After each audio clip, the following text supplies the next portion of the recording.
இருந்தா இப்ப சரி. அப்புறம் உள்ள போய் பார்த்தா கடைசியில இதாயிருச்சு உங்க இதுல இருந்து. நீங்க கால் பண்ணது என்ட்ரி ஆகல என்னன்னு அதனால உள்ளாரம் தேடிட்டு இருந்தேன். சரிங்கய்யா. சொல்லுங்கய்யா. சரி. இது அருள் அருள்ன்றது தெரியுது. ஹலோ. அருள் அருள் அருள் தெருள் அப்படிங்கிறாரு சில இடங்கள. தெருள் அருளா? இல்ல அருள் ஓகே பிரதர். தெருன்னு சொல்றாரு சில இடத்துலலாம். தெருள். ஆமா. தெருன்னு சொல்லுது இல்ல தெரு. ஆமா. இப்ப அந்த வள்ளல் பெருமான் சொல்லும் பொழுது முதல்ல இருள் நிலை, அப்புறம் மருள் நிலை, அப்புறம் தெருள் நிலை, அப்புறம் அருள் நிலை. இருள் நிலை அப்படி அதை புரிஞ்சுக்கிட்டு அப்புறம் மருள் நிலை புரிஞ்சுக்கிட்டு அப்புறம் தான் தெருநிலை புரிக்க முடியும். அது கடைசியில அருள் நிலை.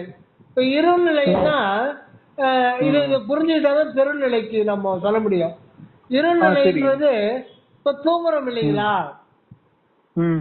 தூக்கத்துல நம்ம காணாம போயிடும் இல்ல, நம்ம இறந்த நிலை, அதாவது ஒண்ணுமே இல்லாத ஒரு சூன்ய நிலை.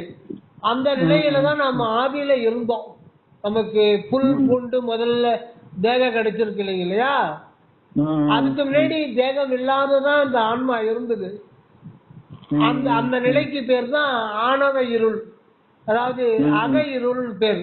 அக இருள்ல தன்னுடைய இருப்பை தான் அறிய முடியாத ஒரு நிலை. நாம இருக்கிறது நமக்கே தெரியாது. அந்த ஒரு நிலையை நாம இப்ப தூக்கத்துல உணரலாம். தூக்கத்துல நாம இருக்கிறது நமக்கு தெரியாது. தூங்கி எழுந்து விழிப்பு நிலைக்கு வர பாருங்க, அந்த சில வினாடிகள் தான் அந்த மாயை ஒரு சுகமா இருந்ததா உணர்த்தம். காரணம் இல்லாமலே இருந்து திடீர்னு அப்போ இருப்பு நிலைக்கு நம்ம வர்றோம், விவகாரத்துக்கு வர்றோம் உலகில். அப்போ இல்லாம இருந்த நிலை நமக்கு சுகம் மாதிரி நமக்கு தெரியுது. அதாவது ஒரு உதாரணம் சொல்லணும்னா, ஒரு வீட்டுல ஒரு 2 அறை இருக்கு. ஒரு அறை வெளிச்சமா இருக்கு, இன்னொரு அறை இருட்டா இருக்கு. இருட்டுல இருந்து நம்ம வெளிச்சத்துக்கு வரும்போது இருட்டு இருந்த ஒரு நிலை சுகமா இருக்கிற மாதிரி நமக்கு அந்த வாசப்படி தாண்டின போது நமக்கு தெரியுது. அது ஒரு மாயையில ஏற்படுகின்ற ஒரு மயக்கம் தான். அதனாலதான் நான் சுகமா தூங்கினேன் அப்படின்னு சொல்றோம். ஆனா அது தூங்கும் போது நமக்கு தெரியாது. அந்த விழிப்பு நிலைக்கு வர்ற ஒரு ஃபியூ செகண்ட்ல தான் நம்ம அதை உணர்றோம். அது மாயையினுடைய வேலை. அப்போ நம்ம இருள் நிலையில் தான் நம்ம இருந்தோம். அதாவது நம்ம இருக்கிறதே நமக்கு ஆன்மான்னு ஒண்ணு இருக்கிறது, நான் இருக்கிறேன் ஒரு உணர்வு இல்லாமல் இருந்த நிலைதான் நம்முடைய ஆதி அனாதியா பட்டு வந்துட்டு இருக்கோம். அப்புறம் தான் செடி கொடி மரமா புல்லு பூண்டு செடி பறவை பாம்பு இப்படி எல்லாம் கடந்து நாம கொஞ்சம் கொஞ்சமா அந்த இருப்பு பிரகாச ஆரம்பிக்குது. மனிதன் இப்ப இந்த நிலையில வரையில அந்த இருள் நிலையை விட்டுட்டு மறுநிலைக்கு நிலைக்கு வந்திருக்கோம். மறுநிலையில நம்ம இருக்கிறோம். மறுநிலை என்பது என்னன்னா, இருள் நிலையில இருக்கிறதே தெரியாது. இப்ப மறுநிலையில் நாம இருக்கிறோம். ஆனா எப்படி நம்மால இருக்க முடியுது? நம்ம யாரு? எப்படி நம்மளால திடீர்னு இருக்க முடியுது? இருக்கிறேன் இருக்கிறேன்னு சொல்றோமே, அது எது? இந்த உடம்ப சொல்றோமா, மனதை சொல்றோமா, உயிரை சொல்றோமா? அப்ப எப்படி நம்மளால ஒரு கால் நம்ம பர்த்டே பாக்குறோம், நமக்கு தெரிஞ்சு நமக்கு என்னென்ன அனுபவம் ஆகுதுன்னு பார்த்தோம்னா, ஒரு குறிப்பிட்ட தேதிக்கு முன்ன ஒரு 1960 1960 அதுக்கு முன்னாடி நமக்கு உலகம் எப்படி நமக்கு தெரியாது. காரணம் நம்ம இல்லை. அப்பத்துல இதுவரையில நாம இருந்துகிட்டு இருக்கோம். பட் எப்படி நம்மால இருக்க முடியுது அப்படின்றது நமக்கு தெரியாம இருக்கோம். நம்ம எப்படி நம்மளால இருக்க முடியுது அப்படின்னு தெரியாம இருக்கு. இதுக்கு பேர் தான் மருள் நிலை. தெருள் நிலைன்றது என்னன்னா, இருத்தல்ன்றது மனிதனால ஆவறது கிடையாது. அது இயற்கையில தானா இருக்கிறேன் இருக்கிறேன்ற ஒரு உணர்வு சூரியன்ல இருந்து எப்படி சுடர் வந்துகிட்டே இருக்கு, அதே மாதிரி நம்ம உடம்புக்குள்ள தலைப்பகுதிக்கு உள்ள ஒரு ஒரு அணுத்துவமான ஒரு வெளி இருக்கு, அறிவு வெளி. அதுதான் அணு அப்படின்னு சொல்றது. நான் அந்த உடம்புல நான் யார் அப்படின்னு வரலாறு கேட்பார். வரலாறு கேள்வி கேட்டு வரலாறே ஒரு பதில் சொல்லுவார். இந்த உடம்பில் இருக்கின்ற நான் யார் எனில் நான் ஆன்மா, அணு வடிவினன் அப்படின்னு சொல்வார். அணுன்னா ஒரு குண்டூசி நுனி பகுதியில 1,00,000 அறிவு அணுக்கள் நிக்க வைக்க முடியும். இது ஒரு உதாரணம். அந்த அளவுக்கு ஒரு மிக மிக சிறியதிலும் சிறியது. அது வந்து பொருளோ ஆற்றலோ கிடையாது. அது ஒரு ஆகாயம், அணுத்துவமான ஆகாயம். அது ஒரு சுடர் மாதிரி இருக்கிறேன். அது ஒரு நமக்கு காரண சரீரம், நம்முடைய மூல சரீரம். அதுதான் அங்கிருந்துதான் வந்துகிட்டே இருக்கு. அது சுடர். அது எப்போ இதாவதுன்னா விழிப்பு நிலையிலையும் கனவு நிலையில இருக்கு. திருப்பி அது உள்ள இழுத்துக்கும் போது உறக்கத்துக்கு போயிடும், ரெஸ்ட் கொடுக்குது.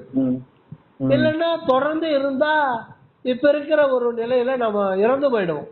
ஏன்னா ஒரு அன்றாட வாழ்க்கையில் நம்ம சாப்பாட்டுக்காக எவ்வளவோ பிரச்சனைகளை எதிர்கொள்றோம். விழிப்புல இருந்து காலையில விழிச்சா தூங்குற வரையில மனம் வந்து ஓய்வடைகிறதே இல்லை, அது சலிப்படைஞ்சிடும். அதனால அதுக்கு ரெஸ்ட் கொடுக்கணும். இல்லைன்னா மறுநாளைக்கு ஃப்ரெஷ்ஷா இருக்க முடியாது. அதனால இறைவனா பார்த்து சத்த நிலை கொண்டு போறார் பழைய நிலைக்கு. அதுக்கு பேர் தான் ஆணவம். அப்படின்னா ஆணவ இருள், அக இருள், உள்ளிருட்டு, அது அறியாமை, இக்னோரன்ஸ், அஞ்ஞானம், மாயா இருள், திரை, இப்படி எல்லாம் சொல்றது. அது வந்து அந்த இது அந்த திரைன்றது அது இறைவனே செய்கின்ற ஒரு மறைப்பு செயல் தான். அவர் அதை செய்யறதால்தான் நம்ம எல்லாம் போறோம். அதனால நம்ம 8 மணி நேரம் நாம கிடையாது, நம்ம மனைவி மக்கள் கிடையாது, குடும்பம் கிடையாது, சற்று முன் அனுபவித்த பிசினஸ் கிடையாது, எதுவும் கிடையாது. சூன்யம், சூன்யம் ஆயிடுச்சுன்ற ஒரு உணர்வும் கிடையாது. அங்க ஒண்ணுமே கிடையாது, சூன்யம், உலகமே சூன்யம் நம்ம பொறுத்த வரையில. அதுக்கு பேர் தான் ஆணவ இருள் அப்படின்னு பேர். ஆனா அது அறிவு தான். அந்த இருளுக்குள்ள அந்த அறிவு இருக்கு. இப்பதான் தெரு நிலைன்றது நாம விசாரமும் செய்யணும், கடவுளோட நெகிழ்ச்சியா தோத்திரம் பண்ணி தியானம் பண்ணி நாம உள்முகமா பயணம் செய்யணும். அது ஒண்ணு இல்ல, மனதை வந்து கண்டத்துக்கு மேலேற்றி அத ஒரு குறிப்பிட்ட பாயிண்ட்ல இருக்கிறேன்ற உணர்வு எங்கிருந்து வருது? மூளை பகுதியில் தான் வருது. அதனாலதான் எல்லா விதமான அனுபவங்களும் மூளையில தான் அனுபவம் ஆகுது. விஞ்ஞானம் ப்ரூவ் பண்ணி சொல்லுது. விஞ்ஞானம் இல்லைன்னா இதுக்கு வந்து ப்ரூஃபே கிடையாது. நம்ம எங்க இருக்கிறோம்னா ஒரு அறிவு என்கின்ற ஒரு ஆகாயமா, அதுதான் சித்தாந்தத்துல சித்து ஆகாசம். சித்துன்னா அறிவு, ஆகாசம் ஆகாயம். சித்து ஆகாயம், சித்தாகாயம். நம்ம அறிவு என்கின்ற ஒரு ஆகாயம், space of wisdom, space of consciousness. அதான் நம்ம அங்கதான் எல்லா இன்பமும் அங்கதான் போகுது. சிக்னலா மாறி அங்கதான் போகுது. நேரடியா போக முடியாது, ஒரு சிக்னலா தான் மாறி போகுது. அதுதான் விஞ்ஞானம் வந்து கரெக்டா ப்ரூவ் பண்ணுது. 5 பொறிகளுக்கு அதுதான் வேலை. நீங்க வந்து லட்டு சாப்பிட்றோம்னா லட்டு அப்படியே வயிற்றுக்கு தான் போகுது. ஆனா அதனுடைய தன்மையை மட்டும் அது ஒரு எலக்ட்ரோ கெமிக்கல் சிக்னலா மாத்தி அதை வேவ்ஸா மாத்தி நியூரான்கள் மூலம் அனுப்பிச்சு, நியூரான்கள் வந்து மூளைக்கு அனுப்புது. அது மூளையில தான் நாம உணர்றோம். அப்படின்னா நாம உணர்றாலும் மூளையில் தானே இருக்கிறோம், அப்படிதான் அர்த்தம். ஆனா அதுக்கு மேல சயின்டிஸ்ட் போல மூளையில உணர்றோம், மூளையில தான் காட்சி ஆகுது.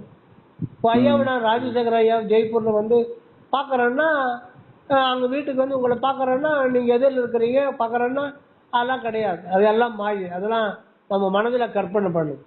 உங்களை வெளியில பார்க்க முடியாது. வெளியில பாக்குறது கண்ணுக்கு அறிவு கிடையாது. அது மெசேஜா கன்வெர்ட் பண்ணுது.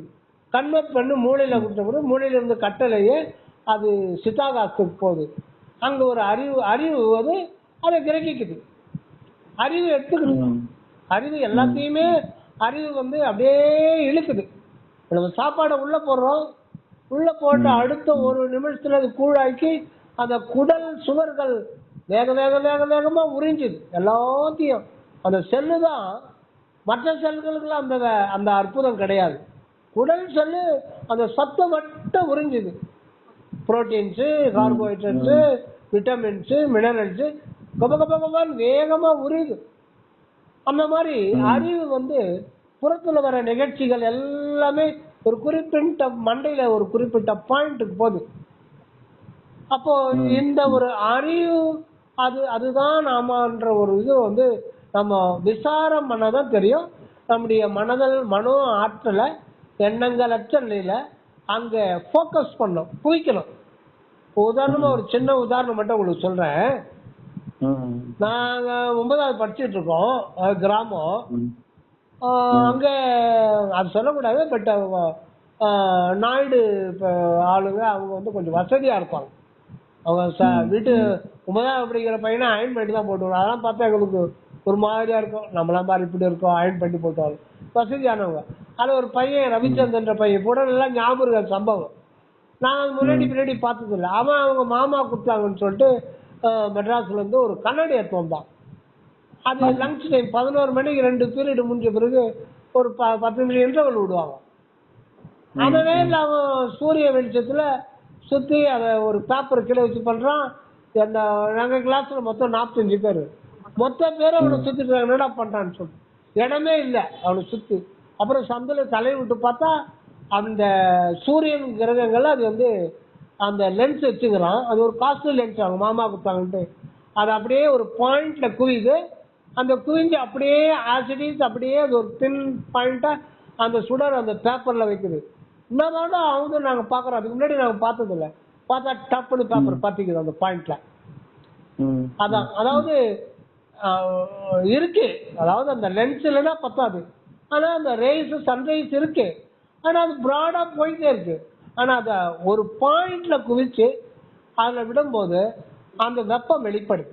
அதே மாதிரிதான் அந்த வெப்பம் ஆற்றலா வெளிப்படுது. அதே மாதிரிதான் மனோசக்தி நமக்கு சதா சிதற விட்டு இருக்கோம் உலக விஷயங்கள்ல, நித்தியம் இல்லாத விஷயங்கள்ல. அது வந்து ஒரு பாயிண்ட்ல அறிவு பீடம், அதான் பூர்வ மத்தியன்னு சொல்லிட்டு வரலாறு சொல்றாரு. எப்பொழுதும் மனதை சிற்றவையின் கண்ணே செலுத்த வேண்டும், மனதை சிற்றவை அறிவாக்குறது செய்ய வேண்டும் அப்படி சொல்றதுக்கு காரணம் என்னன்னா, மனதை அங்க செலுத்த அது மனமா அலை மனமா எண்ணங்களாகவே இருந்த நிலை மாறி எண்ணங்களே அற்ற ஒரு நிலையில அது ஒரு அறிவா மாறும். அந்த அறிவு கூட அறிவை தான் கடவுளுக்கிறாரு. அந்த அறிவே கொஞ்சம் கொஞ்சமா உண்மையை கக்க ஆரம்பிச்சிடும். எப்படி அந்த பேப்பர் திடீர்னு தீப்பத்தி எரிக்குதோ அதே மாதிரி உண்மை வந்து கொஞ்சம் கொஞ்சமா அணுவணுமா நம்ம எந்த அளவுக்கு அதுல இன்ட்ரெஸ்ட் வச்சிருக்கோம், எந்த அளவுக்கு முயற்சி வரும், அப்போதான் கடவுள் உண்மை, ஆன்ம உண்மை, இந்த பிரபஞ்ச தோற்ற காரணம், நம்ம ஏன் வந்தோம், இந்த பிரபஞ்ச பயணம் எங்க கொண்டு போகுது, எல்லா உண்மையும் வந்து கொஞ்சம் கொஞ்சமா அங்கிருந்து தானாவே வெளியாகும், இறைவன் வெளிப்படுத்துவார். இதுக்கு பேர் தான் பெருநிலை. அதுக்கப்புறம் தான் அருள்நிலை. அருள்நிலைன்றது அது கடவுள் நிலை, அது கடவுளுக்கு மட்டும்தான் அனுபவமாகும், இன்னொருத்தர் சொல்ல முடியாது. அந்த நிலையில வந்து பெருநிலைன்றது எப்படின்னா, பெருநிலையிலிருந்து அப்புறம் இருக்கிறது ஒண்ணுதான், ஒரே ஒரு பொருள் தான் இருக்குது, அதுதான் மெய்ப்பொருள். மெய்ப்பொருளை தவிர்த்து அதுக்கு அந்நியமா வேற எதுவுமே இல்லை. கடவுள் அவருடைய தன்மை அருள் ரெண்டும் வேற வேற இல்லை. அந்த அருள் தான் நமக்குள்ள இருந்து இந்த உடம்பா இருக்கு, இந்த உடம்புல இருக்கிற நூற்றுக்கணக்கான உடல் உறுப்புகளா இருக்கு. அந்த உடல் உறுப்புகள் ஒன்றொன்றும் சதா பிறந்ததுன்னு இன்னைக்கு வரல இயங்கிக்கிட்டே இருக்கு. அதெல்லாம் நம்ம ஃபுல்லா படிக்கணும். அவருடைய கேரக்டர், அவருடைய பர்ஃபார்மன்ஸ், அவருடைய பயன், அவருடைய வேலைப்பாடுகள், அது எப்படி பழுதாகுது, அதை பழுத எந்தெந்த மருந்து கொண்டு சரி பண்றாங்க, எப்படி சரி ஆகுது, இதெல்லாம் படிக்கணும்னா 100 லாரி புக்கு படிச்சாலும் முடியாது. அந்த அளவுக்கு இறைவனுடைய எல்லையில்லாத கோடிக்கணக்கான சக்தி இந்த பிண்ட தேகத்திலேயே இருக்கு. அப்ப இதெல்லாம் நாம எங்க நினைச்சு பாக்குறோம்? சர்வ வல்லபத்தையும் நம்ம பிண்டத்திலேயே செலுத்துற. என் நன்றி கொன்றாருக்கும் ஓய்வுண்டாம் ஓய்வில்லை, செய் நன்றி கொன்ற மகருக்குன்னா இதுதான். என் நன்றி கொன்றாருக்கும் ஓய்வுண்டாம் அப்படின்னா அதுல செய் நன்றியுமே அடங்குது இல்லையா? ஆனா அது அடங்காது. காரணம், செய் நன்றி என்று செய்து கொண்டே ஒருத்தர் நன்றி செய்து கொண்டே இருக்கின்றார் உதவி சர்வசதா காலம். அது என்ன? அருள் தான். வேற யாரும் உதவி செய்து கொண்டே முடியாது. இப்ப ஐயா கிட்ட வர்ற, ஐயா எனக்கு ஒரு 10,000 கடன் கொடுங்கன்னா இருந்தா நீங்க கொடுப்பீங்க. இன்னொரு 6 மாசம் கழிச்சு கேட்கும்போது என்னப்பா உன்னை கொடுத்ததே நான் கேட்கல, சரி இருக்கட்டும்ட்டு மறுபடியும் வந்து கேட்கறியா, சரி பரவாயில்லன்ட்டு. ஆனா நீங்க கொடுத்துக்கிட்டே இருக்கீங்க, அப்படின்னு அடுத்த முறை ஒரு 6 மாசம் வச்சு ஐயா கேட்டா கொடுக்குறாருன்னு சொல்லிட்டு 1 லட்சமா கொடுங்க ஐயா அப்படின்னு. நீங்க என்ன சூழ்நிலை இருக்கீங்கன்னு தெரியாது, நீங்க ஒரு இக்கட்டான சூழ்நிலை இருக்கான், அப்புறம் உங்களுக்கு அவரு என்ன கேட்டுன்னு இருக்கான், சரி அப்புறம் பார்க்கலாம்னு சொல்றீங்க. உங்களுடைய சூழ்நிலை எப்படி, நீங்க இறக்கம் உள்ளவர் தான், ஆனாலும் கொடுக்கறதுக்கு உங்களுக்கு அந்த இடத்துல சூழ்நிலை. ஆனா இறைவன் அப்படி கிடையாது, எடுக்க எடுக்க வளர்ந்துகிட்டே அது குறையாத ஒரு நிதி, எடுக்க எடுக்க வளர்ந்து கொண்டே இருக்கும். அதனால அவரு சர்வ சதா காலமும் ஒவ்வொரு வினாடியும் அந்த உதவி என்கின்ற நன்றியை செய்து கொண்டே இருக்கின்றார். அந்த நன்றியை மறக்கின்ற நாம் உயிரே கிடையாது. அதுதான் செய் நன்றி. அது வந்து அந்த ஒரு இந்த மாதிரி குரல்லாம் வந்து ஒரு குறிப்பிட்ட அதிகாரத்துக்குள்ள அடங்காது. அப்படி அடக்கிக்கிட்டோம்னா நம்ம குறைஞ்சபட்ச பொருள் தான் கண்டு பயன்பெறாம போயிடும். ஆக செய் நன்றி என்னன்றி கொன்றார்க்கும் உய்வெண்டாம் உய்வில்லை செய் நன்றி கொன்ற மகற்கு. அந்த செய் நன்றி என்பது இறைவன் செய்கின்ற நன்றி. ஆக இறைவன் நன்றறிவறியான் ஆயினேன் தனையும் அன்று வந்தாண்ட அற்பெருஞ்சோதி அப்படின்றார். ஆக இறைவனுக்கு நன்றி சொல்ல சொல்ல சொல்ல சொல்ல இறைவன் முழு உண்மையை உறுத்தும் போது அந்த என்னை அறியறதுக்கு வந்திருக்கியே அது நீ வேறு அல்ல, நானே தான் என்னை நானே அறியும் பொருட்டு நீயாகவே நான் இருக்கிறேன், எனக்கு அந்நியமாக எதுவுமே இல்லை, நீ கூட இல்லை, நீயாக இருப்பது நான். எதற்காகனா என்னை நானே அனுபவிக்கும் வேண்டி நானே நீயாக வந்திருக்கின்றேன், இதுதான் என்னுடைய சித்து வல்லபத்திறன் அப்படின்னு முடிவில் உணர்த்தும் போது இரண்டல்லாத ஒரு நிலைய உணர்த்துறார். இதுதான் அருள்நிலை. அதுதான் வள்ளல் பெருமான் பாடும்போது ஒன்றிரண்டெண்ணாத உண்மையில் நின்றேன், சிவமே பொருள் என்று அறிவால் உணர்ந்தேன், செத்தாரை மீட்கின்ற திண்மையை பெற்றேன், உவமேயம் இல்லாத ஒரு நிலை தன்னில் ஒன்றிரண்டெண்ணாத உண்மையில் நின்றேன், தவமே புரிகின்றார் எல்லோரும் காண தயவால் அழிக்கின்றேன் தோழி அப்படின்னு சொல்லிட்டு எல்லாரையும் கூப்பிடுறார். உவமேயமே கிடையாது. மற்ற ஒரு இதெல்லாம் வந்து சப்ஜெக்ட் எல்லாம் வந்து உவமானம் உதாரணம் சொல்ல முடியாது. இறைவனுக்கு உவமானம் உதாரணம் சொல்ல முடியாது. காரணம் அவர் தான் எல்லாமே இருக்கிறார் புறத்துல. அதனால எதையும் ஒண்ணு அவருக்கு சொல்லவே முடியாது, உதாரணமே சொல்ல முடியாது. அந்த ஒரு நிலை அருள்நிலை என்றது அதுதான். அருள்நிலை என்றது அந்த தெருநிலைக்கு வந்திருக்கின்ற அந்த அருவியாகிய நம்மையும் தானாக்கி விடுவார்.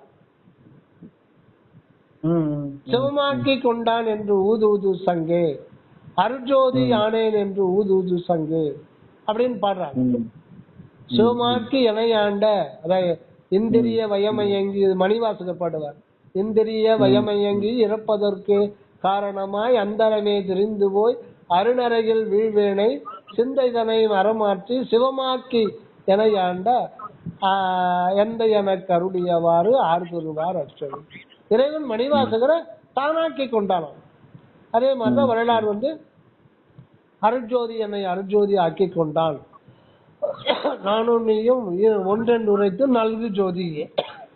இதுதான் அருள்நிலை. அருள்நிலையில வந்து அயலறியா அறிவு தான் அருள்நிலை. அருள்நிலை ஒன்றே அனைத்தும் பெருநிலை, பொருள் நிலை காண்க என்று அருளி.